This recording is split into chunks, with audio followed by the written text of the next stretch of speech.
থেকে দরজা খুললো দার্জিলিং, তারপরে ক্যাঁচ করে দরজা খুলেছে কোচবিহার।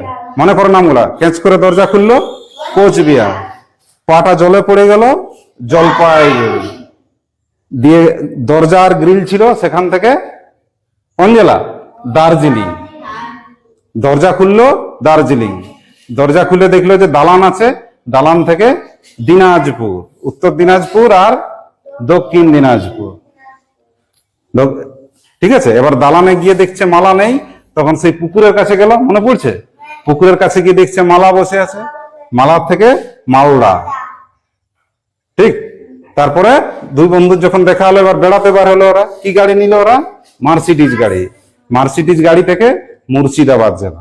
এই যে মুর্শিদাবাদ জেলা, ওদের গাড়িটা কিসের পাশ দিয়ে যাচ্ছিল বল দেখি? নদীর পাশ দিয়ে, নদী থেকে নদিয়া জেলা। ঠিক আছে, তারপর সেই 24টা গ্রামে চলে গেল ওরা পাশাপাশি বেড়াতে বেড়াতে। সেখান থেকে উত্তর 24 পরগনা আর দক্ষিণ 24 পরগনা। তারপরে সেই বললাম এক জায়গার মাটির রংটা পাল্টে গেল, মাটি মানে মেদিনী, সেখান থেকে আমাদের পূর্ব মেদিনীপুর আর পশ্চিম মেদিনীপুর। তারপরে রাতে সেই ঝোপঝাড়ের জঙ্গলের মধ্যে দিয়ে গেল, সেখান থেকে হলো ঝাড়গ্রাম। আর রাতে সেই পুরানো ভাঙা মন্দির, পরিত্যক্ত মন্দির, পুরুলিয়া জেলা। পরিত্যক্ত থেকে পুরুলিয়া জেলা। আচ্ছা, সেখানে রাতে ভগবান কি দিলেন?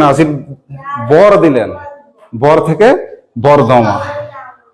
আর কি বর দিল? যে তোমরা দুজনেই বীর হবে, সাহসী হবে। সেখান থেকে হলো বীরভূম। সকালে ঘুম থেকে উঠলো, উঠে নিয়ে ওরা কি ঠিক করলো? যে আজকে গঙ্গা দেবতার দেখা পেয়েছি, আমরা গঙ্গা নদীতে স্নান করবো। গঙ্গা নদী দেখতে গিয়ে ওরা হুগলি জেলার মধ্যে দিয়ে গেল, তখন আমাদের হুগলি জেলা। আর সেই সকালে গঙ্গা নদীতে স্নান করতে গিয়ে উপরে কি দেখছে? বিরাট ব্রিজ, হাওড়া ব্রিজ, সেখান থেকে আমাদের হাওড়া জেলা। আর তারপরে নদী পার হয়ে আমাদের রাজধানীতে চলে গেল, গঙ্গা নদী, কলকাতা। আর এই বর্ধমানের আরেকটা ভাগ কি ছিল রে? পূর্ব আর পশ্চিম বর্ধমান, অনেক বাঁকা বাঁকা রাস্তা ছিল। ঠিক আছে, যে রাস্তা দিয়ে ওরা সেই জঙ্গলের মধ্যে দিয়ে যাচ্ছিল, ওদের রাস্তাটা কেমন ছিল? বাঁকা বাঁকা রাস্তা ছিল। সেই বাঁকা থেকে বাঁকুড়া, বাঁকা থেকে কি? বাঁকুড়া। এইভাবে তোমরা পশ্চিমবঙ্গের কতগুলো জেলা?